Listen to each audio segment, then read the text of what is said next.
As Cynthia walked into the village school compound and saw a group of young, handsome students, she bit her lip seductively.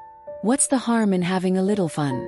She thought with a small grin. Cynthia Okafor was a strikingly beautiful lady in her 20s, a graduate of mass communication from the University of Ibadan. Being smart, confident, and pretty, she had always known how to use her charm to get what she wanted. When the NYSC posting list came out, she had hoped for an exciting city where she could continue her fast-paced lifestyle, but fate had other plans. She was posted to Hiriwimi, a remote village buried deep in the heart of the countryside. So, Cynthia was furious. A quiet village with no nightlife and no distractions felt like an exile. She stepped out of the rickety bus, her heels sinking slightly into the dusty road as she took in the village before her. A place far from the noise of the city, the air was heavy with silence, interrupted only by the occasional cry of a wandering goat. This was to be her home for the next year. She adjusted her NYSC cap, her lips curling into a knowing smile. Others might have seen this place as dull, lifeless, and suffocating. But Cynthia saw it for what it truly was, a playground. Her beauty was impossible to ignore. She carried herself with a confidence that turned heads, her figure accentuated by the tight khaki uniform that hugged her in all the right places. As she walked toward the school she was posted at, she could feel the stares of villagers, men and women. Some admired her, others whispered. But Cynthia was used to this. She thrived on attention. The principal of the local secondary school, a stocky man with graying hair, greeted her with a stiff smile. "Welcome, Corper Cynthia. We are happy to have you here." She returned his smile with a silky smooth voice. "Thank you, sir. I look forward to making a difference in the lives of the students," she responded. By the next morning, Cynthia was introduced to her students. Young, eager boys in white shirts and navy blue trousers. Some were bold enough to meet her gaze, others stole quick glances when they thought she wasn't looking. As she looked at each of them, a small smile curled round her lips and a provocative thought ran through her mind. Among them was Femi, the school's star athlete. Tall, strong, with a cocky grin that barely masked his inexperience. Another was Tosin, the bookworm. Intelligent, soft-spoken, always clutching a novel as if it were his shield. The other student was Jide, the class clown. Loud, playful, but desperate to be taken seriously. Cynthia licked her lips subtly, her mind weaving plans faster than she could process them. This was going to be fun. She was to teach the SS2 class and she began her lesson a day after. On the third day, after her last lesson for the day, her eyes wander around, waiting for the students to file out. Femi was the last to leave, stretching lazily before slinging his bag over his shoulder. She called his name, her tone gentle but firm. "Femi, can I see you for a moment?" He turned, slightly startled. "Yes, ma." She leaned against the desk, her eyes locking onto his with an intensity that made his throat go dry. "You're quite talented," she murmured, her voice barely above a whisper.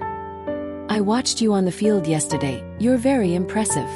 He scratched the back of his head, grinning. "Thank you, ma." She took a step closer, just enough for him to catch the faint scent of her perfume. "Call me Cynthia," she corrected. "We're not in class now, are we?" His eyes widened slightly, his fingers tightening around the strap of his bag as nervousness took over him. He swallowed hard, nodding. "Oh, okay, Cynthia." She gave him a satisfied smile. She was just getting started. The village was quiet, but she would make sure it never remained that way for her. That night, Cynthia sat in her small room, her thoughts were fixated on Femi, the way his muscles tensed when he stretched, the nervous energy in his voice when he called her name. She had seen it before, that is the hesitance in young men who didn't quite understand their own desires, and she was going to help him understand. The next afternoon, Cynthia waited until her last class had ended before calling Femi aside once more. This time, he came more eagerly, though he tried to hide it behind a forced look of indifference. "Do you need something, Cynthia?" he asked, shifting his weight from one foot to the other. She smiled, standing too close, her perfume wrapping around him. "You're very bright, Femi. But I noticed your English assignments have been a little weak. I want to help you." He frowned. "But my English is okay." She ran a delicate finger across the pages of a textbook on her desk. "There's always room for improvement. Come to my lodge tonight, and I'll give you some private lessons." Femi hesitated. The idea of being alone with her, outside the school, made his heart race. He knew it wasn't right, but Cynthia's made it impossible to refuse. He nodded slowly. "Okay." Later that night, he stood outside her door. He raised his fist but reluctant to knock. The village was quiet, only the sound of distant drums from a gathering somewhere in the distance. Taking a deep breath, he knocked. Cynthia opened the door almost instantly, as if she had been waiting. She was dressed casually, a simple wrapper tied loosely around her chest, exposing just enough skin to send Femi's thoughts into a spiral. She stepped aside, letting him in. "You don't have to be so tense," she teased, pouring him a glass of juice. "We're just here to study." Femi sat down at the edge of her bed, his palms sweaty as he watched her move. Every gesture was slow, deliberate, and meant to unnerve him. She handed him the glass, and he received it with a slightly shaky hand. For a while, they actually did go through a few English exercises. But Cynthia was patient, watching for the right moment. It came when Femi sighed, rubbing his temples in frustration. "I don't get this part," he muttered. She leaned in, her breath warm against his ear. "Maybe you just need to relax." Femi swallowed hard, turning to face her, only to realize how close she was. His eyes darted to her lips and his breath was uneven. Cynthia smiled, tilting her head slightly. "You're so tense," she whispered, placing a gentle hand on his thigh. "You need to loosen up." His body went rigid, his mind screaming at him to get up and go home. But her touch was intoxicating and her presence was overwhelming. "Cynthia, we shouldn't." She hushed him with a finger against his lips. "Shoo. Just trust me." Femi's resolve crumbled. The forbidden nature of it all sent a rush of heat through him, making his pulse race.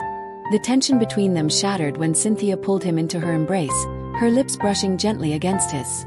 She pulled back slightly, her gaze locking with his, and in that fleeting moment, everything else faded away. Without a word, she pushed him onto the bed, her fingers moving expertly as she began to unbutton his shirt. Femi's breath caught, his hands found their way to her waist, pulling her closer. And in that silent moment, they both surrendered to the pull of their hearts, their connection sealing a fate they could no longer resist. When he left her lodge hours later, his mind was in turmoil. He had crossed a line he could never uncross. And Cynthia. She watched him disappear into the night with a satisfied smile on her lips.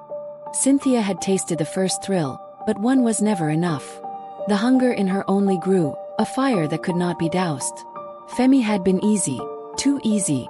She had seen the way he avoided her gaze the next morning at school, his nervous glances, the way he sat stiffly, as if afraid of what he had done. Cynthia set her sights on Tosin next. The quiet bookworm, the one who kept to himself, always lost in the pages of a novel. He was different from Femi, reserved, hesitant, the kind of boy who had probably never known the warmth of a woman's touch. But Cynthia knew how to break him. One afternoon, she called him to her office under the pretense of discussing his academics.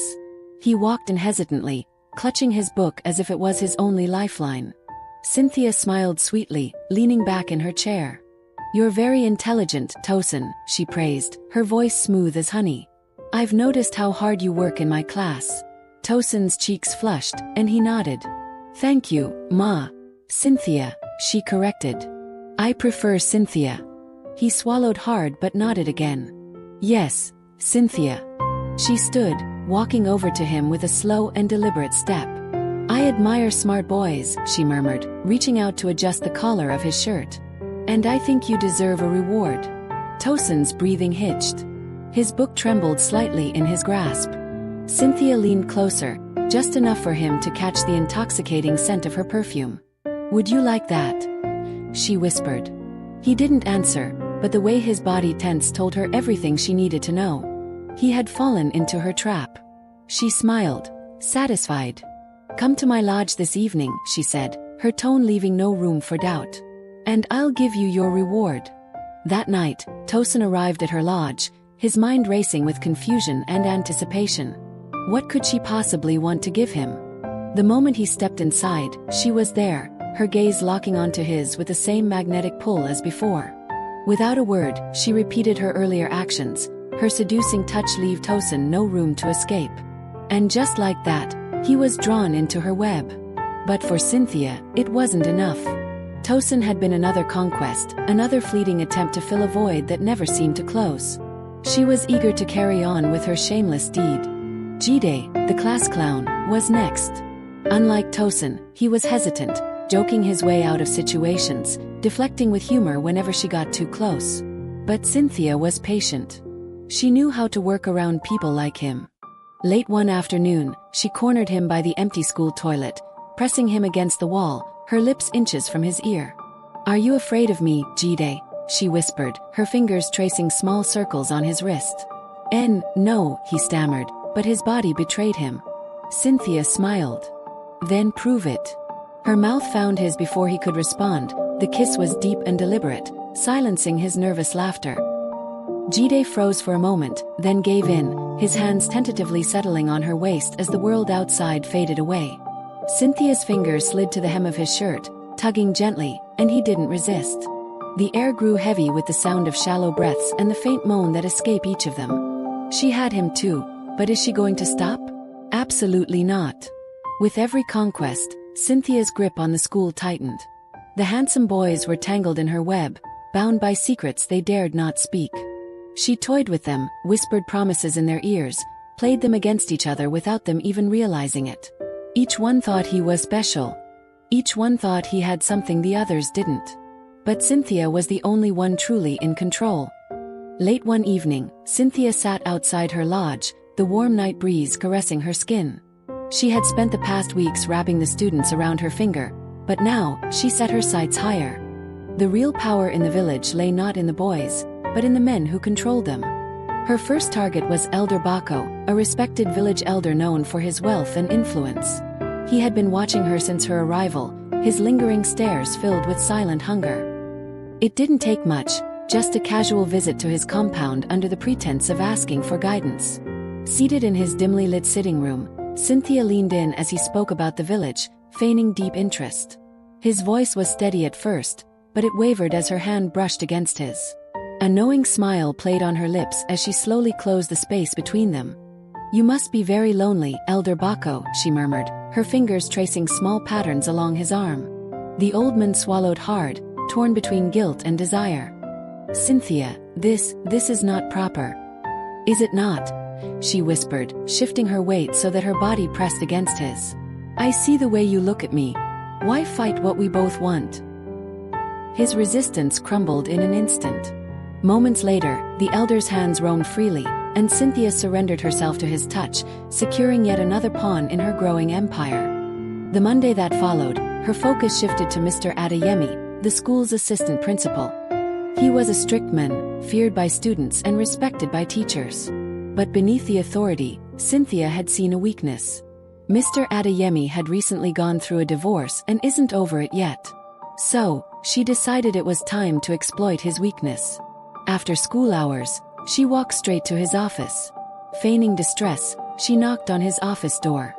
"Come in," his gruff voice responded. Cynthia stepped inside, closing the door behind her. She let out a small, shaky sigh as she lowered herself onto the chair across from him. "Sir, I need your help," she said softly, her voice carrying just the right mix of vulnerability and seduction. Mr. Adeyemi raised an eyebrow.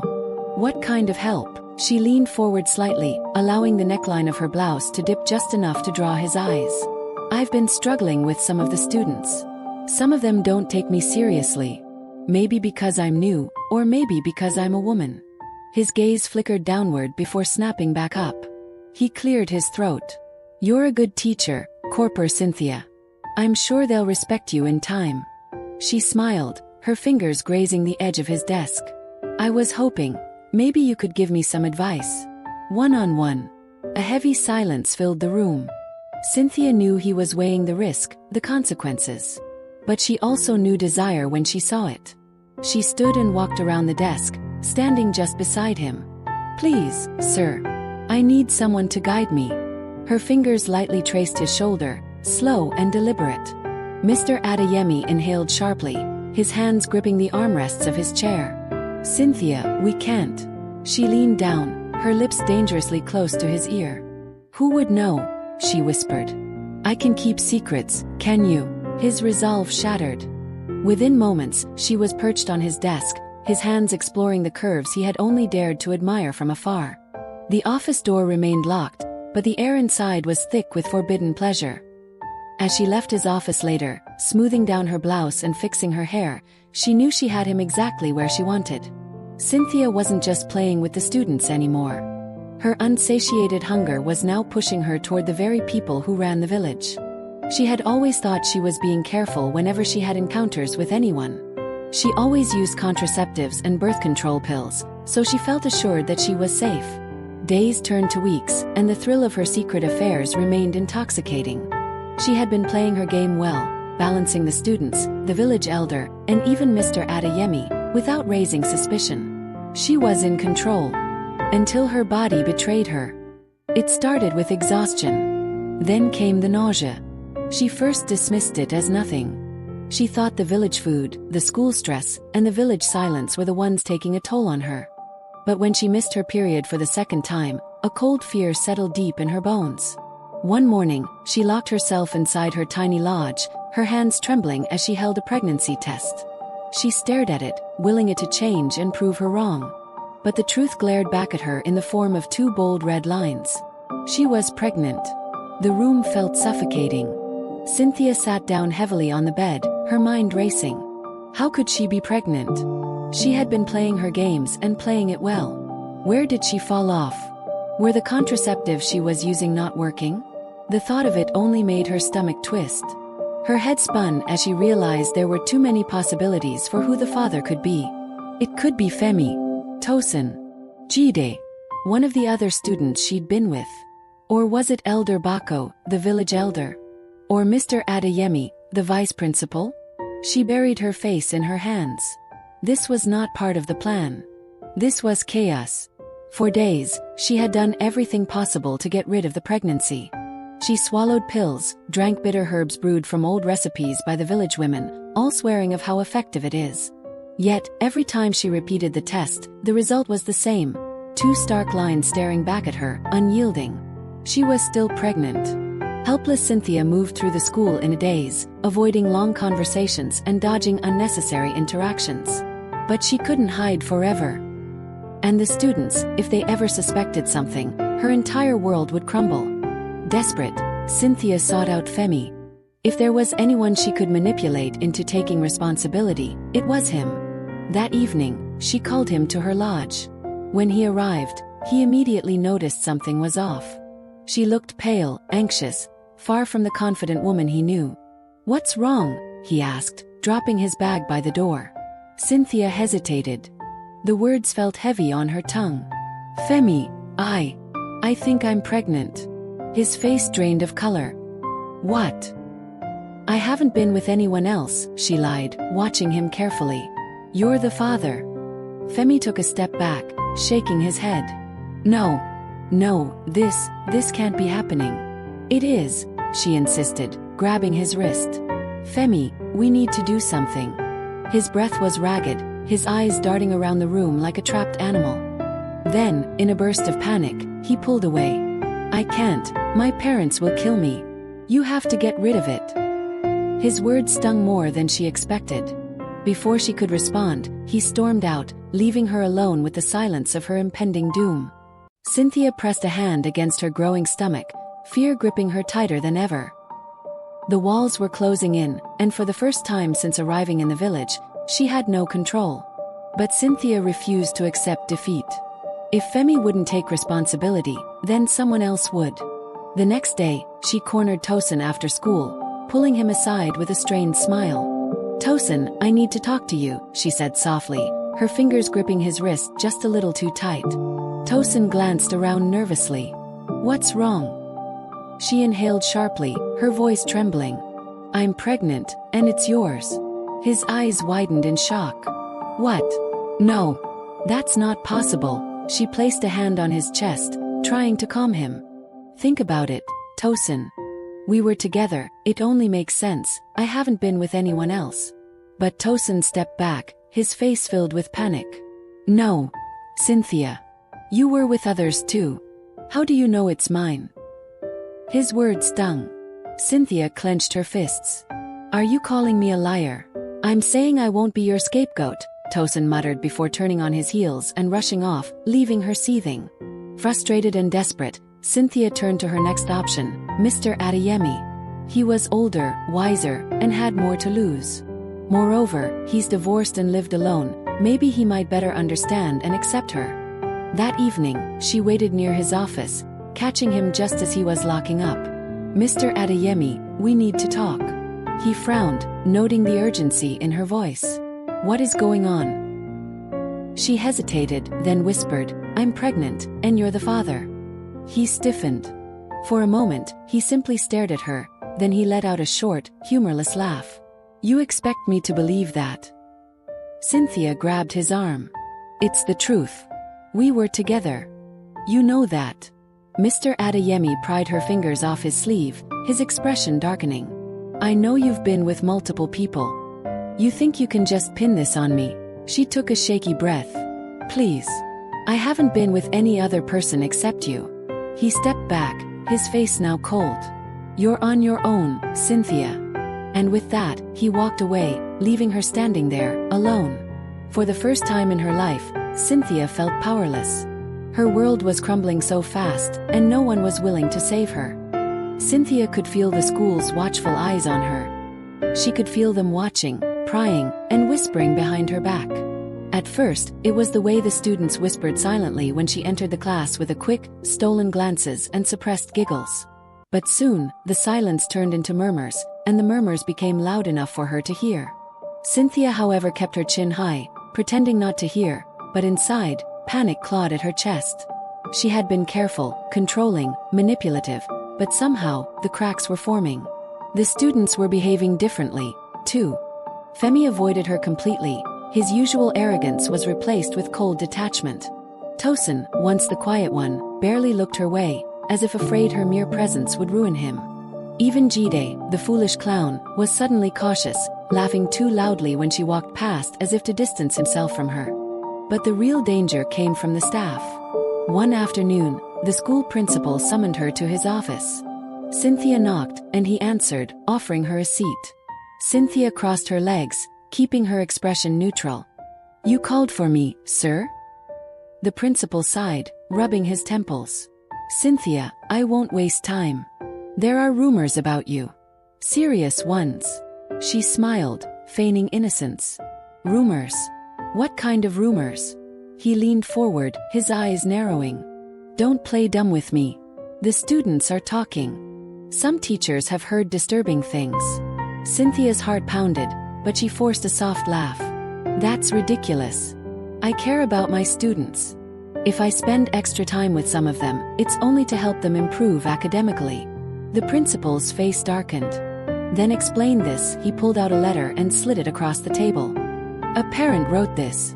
Their son has been acting strangely. He refuses to talk, avoid school. And he admitted, Cynthia, that he's been involved with you. A chill ran down her spine. Someone had confessed. She picked up the letter, scanning the words, her fingers trembling slightly. Sir, this is nothing but a misunderstanding. The principal exhaled sharply. I want to believe that. But the students won't stop talking. Some of the teachers are beginning to question your presence here. At that moment, Cynthia felt her stomach tighten. If the school turned against her, things could spiral out of control. Be careful, Cynthia, the principal warned. If this gets worse, I won't be able to protect you. She left the office feeling suffocated. She had been exposed and she needed to act fast. That evening, as she was coming out of the school, she noticed the village chief's car parked near the school gate. The door opened, and Chief Olufemi himself stepped out, his round belly stretching the fine fabric of his agbada. His smile was slow and deliberate. Corper Cynthia, he called her with a smooth voice. Cynthia stopped, her pulse quickening. We need to talk, he said, motioning for her to come closer. Cynthia approached and greeted him respectfully. How are you, Cynthia? He asked, his tone concerned. I'm good, sir. I hope there's no problem, she replied. You are one of the first Corper to come and serve in our village, and we are glad to have you here, he said with a small smile. Then his expression grew serious. But you need to be careful. I've been hearing some rumors about you, And I hope they're just rumors. Cynthia assured him that nothing unusual was going on and that he had nothing to worry about. Seemingly satisfied, he offered to give her a lift to her lodge. She accepted, entered his car, and they drove away. Few days after her conversation with the principal, Cynthia got confronted by Femi. She had barely stepped into the classroom when she noticed the tension in the air. The students weren't seated as they should be. They were huddled in groups, exchanging knowing looks.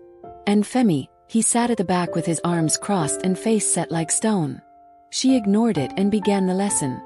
But before she could even write a word on the board, Femi stood up. "I'm not learning anything from a whore." The class erupted in gasps. Cynthia froze, the chalk slipping from her fingers. "Femi," one of the girls hissed, but he wasn't done. "I said it." His voice was loud, angry. "She's a disgrace. She had been sleeping with many of the students, and messing with some of the teachers. And now she's pregnant, and she doesn't even know who the father is." Cynthia's body turned cold. The words slammed into her like a hammer. The students rushed to the door, eager to hear more. Laughter bubbled from different corners of the class. She opened her mouth to defend herself, but Femi didn't stop. "She called me to her lodge. She tried to make me," he paused, shaking his head. "And when I refused, she moved on to someone else. That's what she's been doing since she got here." Cynthia's breath came in short and rapid gasps. The students were no longer whispering among themselves, they were shouting. "She's disgusting. She should be arrested. The principal must hear this." Cynthia turned sharply, rushing out of the classroom, but the damage was already done. The news traveled like wildfire. By the time she reached the staff room, several teachers had gathered, their eyes filled with suspicion and judgment. "Cynthia, what is all this?" one of them demanded. It's a lie," she stammered. "Femi is just angry because I scolded him before." But no one believed her. Before she could attempt further damage control, the door burst open. It was the principal, his face twisted with fury. The principal's voice boomed across the room, silencing everyone. "Cynthia, my office. Now." She followed him, her legs trembling with every step. When they entered, he closed the door firmly behind them and turned to her, his expression unreadable. "Is it true?" he asked, his voice low but sharp. "What they're saying about you?" Cynthia opened her mouth to deny it and defend herself, but the words caught in her throat. How could she explain something so shameful? Her silence was all the confirmation he needed. "This is unacceptable," he said, shaking his head. "You've betrayed the trust we placed in you. The reputation of this school is at stake. I have no choice but to suspend you, pending further investigation." Cynthia's heart sank. "Sir, please," she began, but he raised a hand to stop her. "Pack your things and leave immediately. I'll inform the authorities if necessary." Numb, Cynthia packed her stuff and returned to her lodge, her mind racing.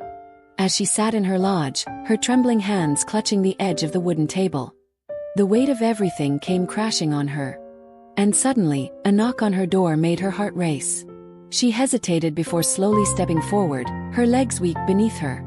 With a deep breath, she opened the door. And standing at the other side of the door was Chief Olufemi, the village's chief. Chief Olufemi stood there, his expression unreadable. He was draped in a flowing agbada, his potbelly stretching against the fabric. His eyes swept over her trembling form, a knowing smirk tugging at his lips. "I warned you," he said, stepping inside uninvited. "Didn't I?" Cynthia swallowed and stepped back. "I can help you," he continued, his voice low but calculated. "The students are furious, and the principal is about to notify the NYSC officials too. And you know what that means." He moved closer to her. "But I can help you out. I can make all this go away." Her hands clenched into fists. "How?" Chief Olufemi chuckled, reaching out to trace a finger along her jawline. She flinched but didn't pull away. "Marry me," he murmured. "Become my woman. My property." Cynthia's stomach twisted. She had always known he wanted her. But now, he is asking her to marry him, was offering her protection, at a price. "I won't let them touch you," he went on. "But if you refuse, you know what will happen to you."